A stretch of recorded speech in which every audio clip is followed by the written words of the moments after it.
Baik, halo semuanya, kembali lagi di sini ya. Yang pada kesempatan kali ini kita akan membahas tentang yang namanya TPS UTBK SBMPTN 2020.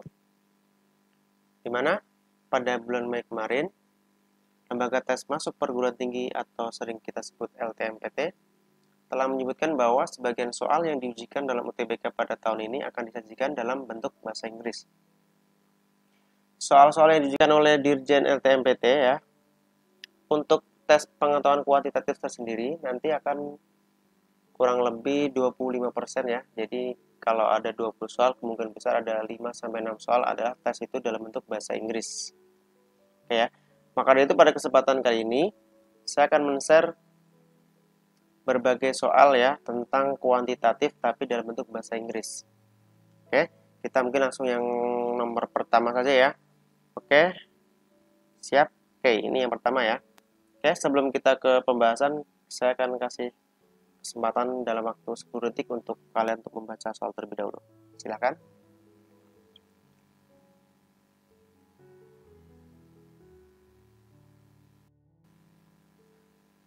Oke, sudah ya. Oke, untuk nomor satu, materi apakah ini? Adik-adik? Oke, materi perbandingan ya. Kurang lebih ini materi SD kelas 5 ya, di kelas 5 tentang perbandingan. Oke, langsung saja. Nomor satu, dikasih tahu apa? Apakah ada kosakata baru dalam bentuk matematik dalam bentuk bahasa Inggris? Saya pikir familiar semua ya, teman-teman semua. Oke, di situ dikasih tahu 3/7 dalam perbandingan tersebut adalah perempuan ya. Jadi ada sebuah manajer di mana manajer itu ada laki-laki ada perempuan, di mana di soal tersebut diberitahu 3/7 bagian adalah perempuan. Di mana jumlahnya dikasih tahu berapa? 42. Di mana 3/7 bagian tersebut jumlah perempuannya adalah 42. Yang diminta adalah kebalikannya, total. Ya. Total dari bagian tersebut adalah berapa? Kita ingat, kalau misalkan nih, saya punya pecahan ya, yang saya arsir seperti ini. Berarti bentuk pecahannya adalah 1/4. Ya, 1/4 bagian. Jadi totalnya adalah 4. Ya, tapi yang bagian diarsir adalah 1/4. Oke, untuk menjelaskan soal nomor satu ini, atau untuk menyelesaikan perempatan nomor satu ini, berarti diperoleh totalnya berapa nih? Totalnya adalah 7. Bagian perempuannya adalah 3. Perbandingannya. Jadi dengan mudah kalau diminta total, langsung kalian putar aja. Ya. Jadi 7/3 dikali jumlah yang dikasih tahu oleh perempuannya, yaitu ada 42. Jadi diperoleh berapa? Adik-adik, teman-teman? Baik, 14. Jadi 14 dikali 7 ketemu 98. Baik. Sangat mudah kan? Di sini adalah yang penting adalah pemikiran untuk perbandingannya, di mana jangan sampai kebalik ya. Total dengan bagiannya. Oke, bisa dipahami ya? Oke, kita ke soal selanjutnya.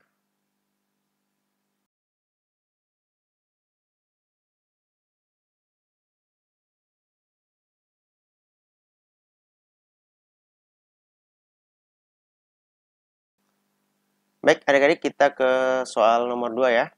Seperti biasa, saya persilakan dalam waktu 10 detik untuk membaca soalnya.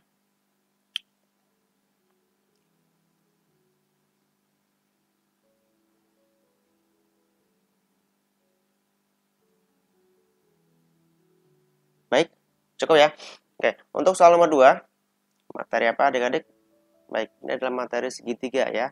Kosakata matematiknya diberikan adalah segitiga right triangle atau segitiga siku-siku ya, sering disebutnya.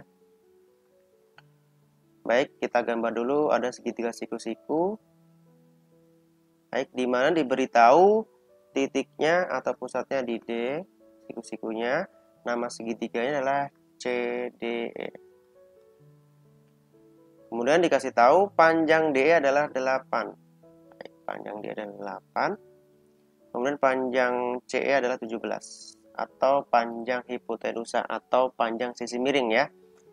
Yang ditanya adalah panjang CD. Ya, untuk membentuk segitiga siku-siku seperti ini, E dan C boleh kebalik ya. Yang penting sudut siku-sikunya jangan sampai ketuker. Untuk posisi dan E dan C nggak masalah untuk kebalik. Itu yang pertama. Oke, kemudian karena ini segitiga siku-siku, maka berlakulah Pitagoras ya. Adik-adik, kebetulan ditanya adalah CD nih. Kita masih ingat Pitagorasnya. CD kuadrat sama dengan, karena yang diketahui sisi miringnya, maka selalu dikurang ya. Sisi miringnya adalah EC kuadrat dikurangin DE kuadrat. Maka diperoleh 17 kuadrat dikurang 8 kuadrat. Jadi langsung saja bisa diperoleh 289 dikurangi 64. Jadi CD bisa langsung kita cari dengan 225 ya. Berapakah 225? Oke, ada 15. Ya, di sini penting pemahaman tentang segitiga ya. Jadi nanti perbanyak lagi kosakata bahasa Inggrisnya dalam matematika. Untuk segitiga diperbanyak lagi segitiga sama sisi, segitiga siku-siku, ataupun segitiga sembarang ataupun yang lainnya. Jadi perlu pembenaran kosakata bahasa Inggris. Oke, ini soal nomor 2 ya. Kita lanjut ke soal berikutnya.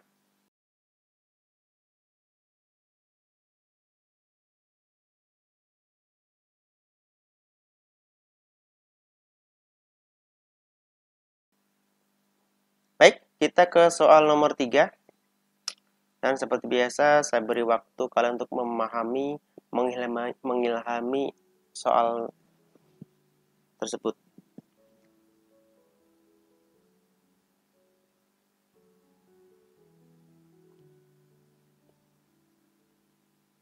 Baik, cukup ya untuk soal nomor 3 ini.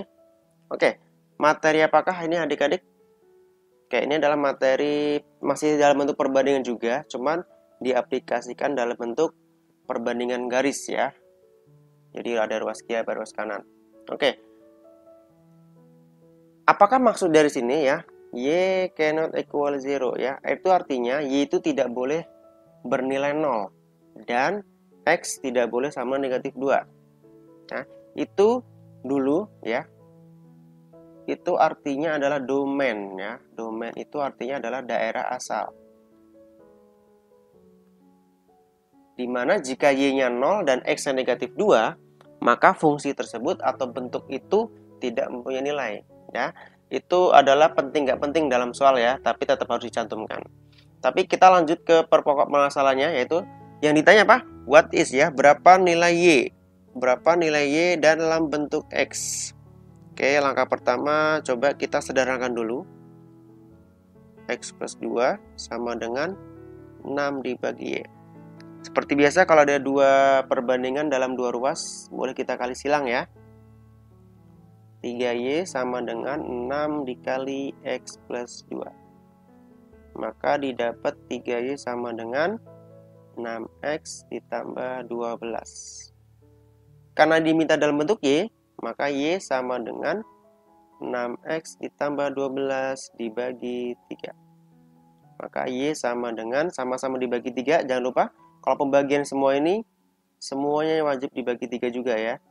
2X ditambah 4. Oke. Ini adalah materi perbandingan biasa ya. Jadi penting di sini pemahaman pindah ruas, perkalian sekawan, ataupun pembagian pecahan ya. Oke, ini adalah contoh soal nomor 3. Mungkin kita lanjut aja ke soal selanjutnya ya. Baik, next.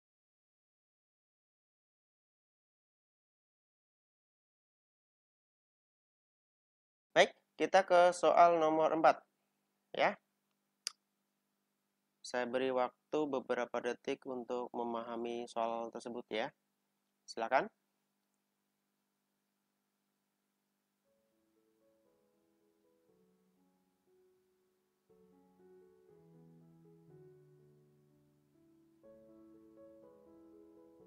Baik, cukup ya.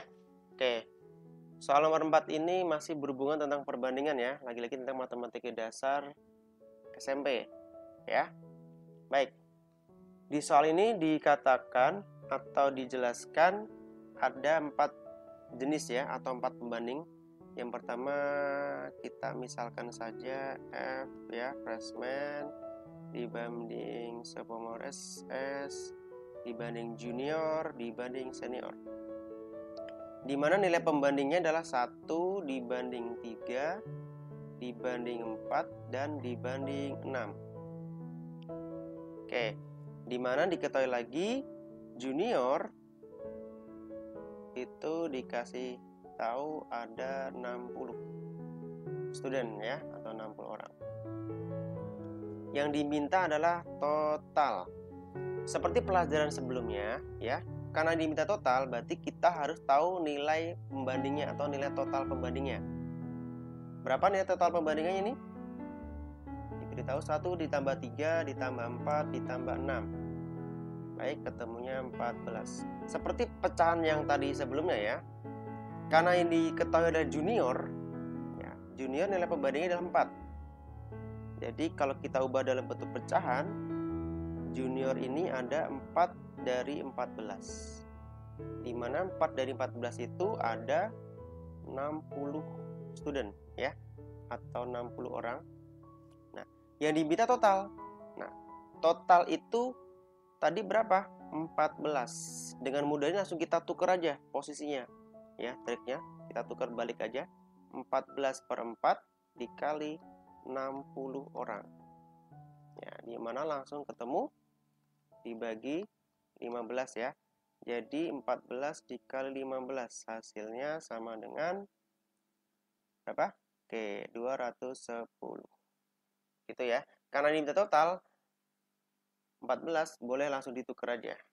Gitu. Sama seperti soal nomor 1 tadi ya, itu adalah trik cepatnya untuk mencari nilai total dari suatu perbandingan. Baik, seperti itu ya. Oke, kita next ke soal selanjutnya.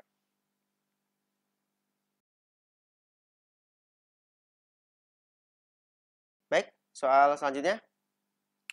Seperti biasa, saya kasih waktu untuk dipahami dulu soal ini ya. Silakan.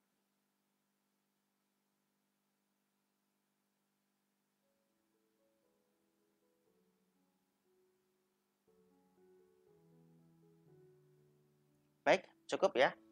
Ini soal kelima, yaitu tentang bentuk akar ya. Nah, di sini pasti ada kata kuncinya ya. Kata kunci yang ditanya adalah ekuivalen ya. Ekuivalen itu kalau dalam bahasa Indonesia itu berarti sama dengan sinonim atau persamaan kata. Tapi kalau dalam matematik ini bisa kita artikan dengan senilai. Ya, atau bentuk sederhana dari suatu pecahan atau suatu fungsi atau suatu bentuk. Jadi soal pada kesempatan ini atau soal kelima ini kita diminta mencari yang senilai atau bentuk sederhana dari akar 8 ditambah akar 18. Nah, menyederhanakan bentuk akar. Berarti yang perlu kita ingat adalah bentuk akar atau bilangan kuadrat ya. Kita masih ingat ya, bilangan kuadrat itu dari 1, kemudian ada 4, ada 9, ada 16, ada 25, ada 36 dan sekian ya. Penting di sini untuk menghafal bilangan akar untuk menyederhanakan bentuk akar. Oke, akar 8. Akar 8 itu berapa kali berapa? Oh, akar 8 itu paling dekat dengan angka 4 ya, karena bisa dibagi 4. Maka akar 8 itu bisa kita tulis 4 dikali 2. Kemudian akar 18. Akar 18 itu oh bisa dibagi 9. Nah, kita pakai 9 ya. 9 dikali 2 ya, akar 18 itu. Akar 4 berapa? 2. Berarti 2 akar 2, akar 9 bisa kita keluarkan jadi 3 akar 2. Maka didapat karena akarnya sudah sama bisa dioperasikan ya. Berarti 2 ditambah 3 hasilnya 5 akar 2. Ya, di sini pembendaharaan untuk matematik dalam bahasa Inggris adalah ekuivalen ya. Ekuivalen itu adalah senilai atau bentuk sederhana dari suatu bentuk dalam matematik. Sehingga didapat jawabannya adalah 5 akar 2. Oke, ini adalah soal kelima ya. Oke, selanjutnya saya akan bikin soal-soal pembahasan selanjutnya ya. Jadi nantikan saja untuk video selanjutnya. Baik, terima kasih untuk kesempatan video kali ini. Jangan lupa ditulis di komen ya. Siapa tahu ada yang request soal, nanti kita akan bahas di video-video Pak Bayu ini ya. Oke, cukup sekian pada kesempatan kali ini. Terima kasih.